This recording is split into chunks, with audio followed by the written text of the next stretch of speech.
Okay, today we'll take up dividing polynomials. Okay, let us take this as an example 1. 12x square y upon 15x.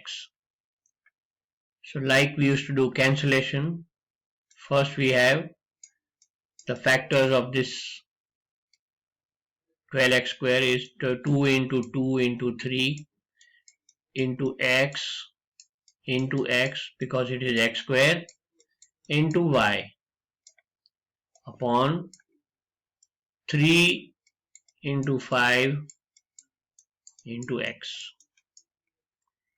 Actually you should be adding even 1 here, 1 into 2 into 2, and here also you should add 1 into 3 into 3, 5 into x. Now let's see what gets cut. Simple, just cancelling. 3 and 3 will cancel, x and x will cancel. So what is going to remain? 2 into 2 into x into y. Okay, that is 4 into xy, 4xy upon 1 into 5, that's all, 5. So this is the answer.